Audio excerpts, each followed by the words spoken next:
Yo, what's going on, guys? It's Houston Sports Talk back into the video today. And today, the Pittsburgh Steelers have signed Aaron Rodgers, 10-time Pro Bowler and 4-time All-Pro, a one-time Super Bowl champion, alongside being a 4-time MVP and Super Bowl MVP. Rodgers is 41 years old now, turned 41 at the end of the season last year, and will be now signing a one-year deal with the Steelers. We knew this was, look, I've been saying this for months.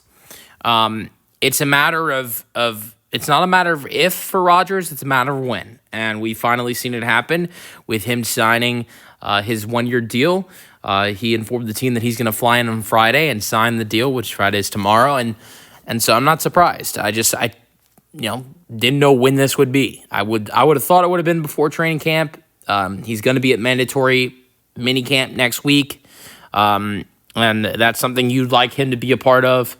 And so it's good that he'll do that. I think the most interesting thing about this signing to me is the week one matchup we're going to see of Aaron Rodgers versus Justin Fields. Sure, you've seen week one matchups, sure, where a quarterback is going up against their former team. But how about two quarterbacks going up against their former team in week one?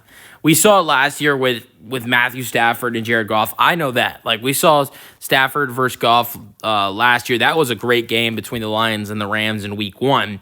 But the difference is that was a couple years after the trade. You know, that's like 3-4 years after that trade. Or 3 years after the trade. This is 1 year after Rodgers and the Jets didn't work. This is only 1 year after Justin Fields left to go to the New York Jets. So I think that makes it more interesting. This is the first season that Fields is not on the Jets, that Fields is not on the Steelers and he's on the Jets. And then Rodgers, same thing with, not on the Jets and he's on the Steelers. So that's a great week one matchup. I would say that just the really bad part of the whole thing is how this is a game that is this is crazy. This is a 12 o'clock game. That is nuts. It is what it is. But you guys let me know your thoughts on the matchup for the New York Jets and the Pittsburgh Steelers in week one.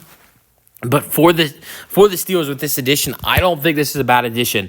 Yes, the teams had struggles last year, but for a guy coming off a torn Achilles, 3,900 passing yards, 28 passing touchdowns, 11 interceptions last year, completion percentage 63%. You look at his last year in Green Bay in 2022, the numbers did not go down that much. Here's one thing. So he threw 40. This is very interesting.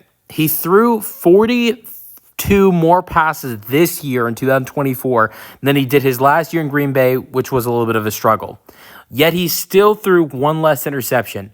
He still threw 2 more passing touchdowns this year than he did in his last year in Green Bay in 2022, and threw over 200 more passing yards. The completion percentage only went down by 1.5%.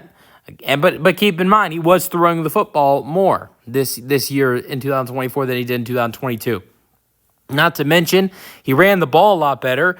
His rushing numbers went up, 302 rushing yards for Rodgers this year, even at 40 and 41 years old for this year's season.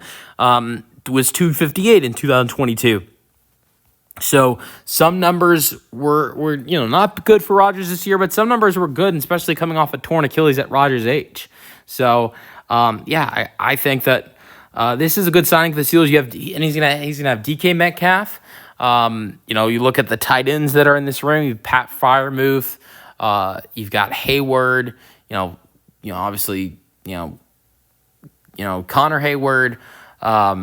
And so the tight end room could get better. They could bring in Jonnu Smith. There have been reports about other wide receivers that this team has been interested in. Gabe Davis, Chris Olave, Alan Lazard have been some guys that have been mentioned.